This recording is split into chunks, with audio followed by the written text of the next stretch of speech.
Back to get up. Let's get right on and run the hurry up. Dan Graziano's in Palm Beach, Florida at the NFL annual meetings. And all right, Graz, I know some of the coaches have spoken. What's the buzz?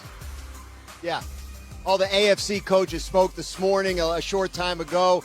Couple of items of note. Colts coach Shane Steichen saying that newly signed Daniel Jones and third-year quarterback Anthony Richardson will split first-team reps when the team begins its offseason workouts. It'll be a flat-footed, even competition, and whoever performs the best throughout the offseason will win. Richardson's draft pedigree and the fact that he's been there does not give him any kind of edge, so we'll watch that quarterback battle throughout the offseason. The Steelers are still hoping to have a quarterback question. They want Aaron Rodgers to sign with them. So far, he has not. Mike Tomlin saying that he's not concerned that they're in the player acquisition phase of the offseason, and that can take a while. He said he has no deadline for when he needs a decision from Aaron Rodgers. He also talked about how comfortable he would be if they had to open the season with Mason Rudolph as their starter. And, of course, the Steelers will be looking at the quarterbacks in the draft as well. And then owners will vote on potential rule changes while we're here at these meetings. A lot of the coaches talking about the tush-push play, which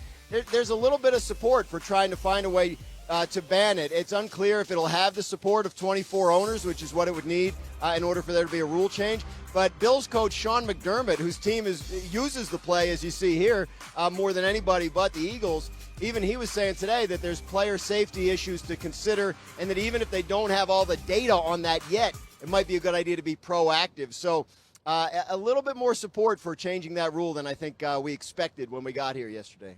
All right, we're going to talk more about that tush-push in the second hour. But let's talk about the Cowboys and Stephen Jones. He had some comments about the Cowboys' offseason signings. You take a look, and I'm going to quote Stephen Jones here. He says, quote, "We've done the early before," talking about signing people, "and we've waited until the end to do them. A lot of it is just negotiation itself. Some of them take longer than others. And we put zero credibility or credence into people saying you wait too long," end quote. All right, let's bring Tim Hasselbeck. Bart joins me as well. Your first impression of what you heard out of Stephen Jones? I mean, he is just not self-aware, because what he has to realize is he's paid top of the market for the pivotal positions, some of the highest paid positions in the NFL in the last couple of years, and now he's waiting for Michael Parsons. If he would have played, it seems like they have no idea where the salary cap is going to go. If they would have overpaid last year, it would have been a discount this year for a guy like Michael Parsons. Now when you see what's happening, T.J. Watt's going to get done as well. Myles Garrett, Max Crosby, they're potentially looking at 4 years, $200 million or close to that with Michael Parsons. That can't be sustainable, because you can't build the rest of your team around when you have everybody making the top dollar at the pivotal positions. Tim, what are your thoughts? Yeah, I mean, listen, he hasn't been early on, the players of significance, which, is what Bart's talking about when he's talking about Parsons. And you go back to CeeDee Lamb, they weren't ahead of it on CeeDee Lamb. You go back to Dak Prescott, they weren't ahead of it on Dak Prescott. And so, the reality is they've waited on the, on the big guys who, have basically reset the market. There was a period of time where Dak Prescott, I think, made more money than anybody in the NFL over a 4-year stretch, because they waited when they knew that the guy could play. And that includes, a season where Dak basically destroyed his leg and ankle, but they had to, give him a new contract the next year because he clearly was their best option. So, look, they can say, what they want about, their, the way they have negotiated contracts, being ahead of it or being behind it. They've been behind it, plain and simple. It's indisputable that they have been. So whether, he wants to say they put zero credence into it or not, doesn't make it not true. The reality is they've been late to the game on it. It's cost them more money and them in a really bad spot with Dak Prescott. Hey, Graz, how should we look or expect the remainder of the Cowboys offseason to look? Well, I think Micah Parsons getting signed to an extension is probably their biggest order of business. Now, we know because of their history, as the guys are talking about, that can take a while. Dak Prescott signed his new contract on the morning of the first Sunday of the regular season this past year. So they can go right up to the wire. I think what you hear in Stephen Jones' comments is something that doesn't get talked about enough in these discussions, which is it's not just them that wait, right? Like sometimes the player wants to wait. Micah Parsons didn't want to do a deal last offseason. He knew that by the time he got to the negotiating table this year, the number was going to be over $40 million, and so he wanted to wait until that happened as well. So I think what you hear when you hear Stephen Jones' frustration is like, don't just say we're the ones who wait when sometimes the player isn't in the frame of mind to do the deal.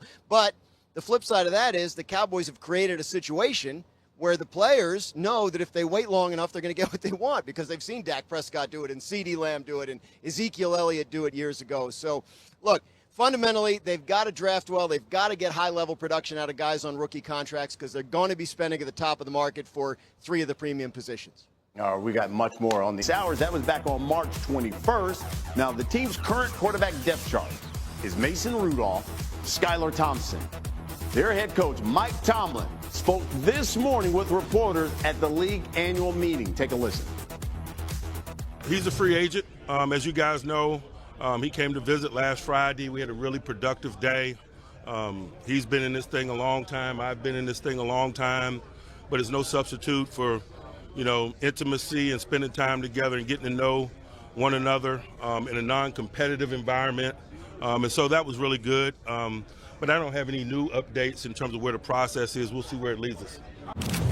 Is it your impression whether he actually intends to play and it's right team, right situation, or is that still to be decided? I'm certainly not going to put words in his mouth or speak for him.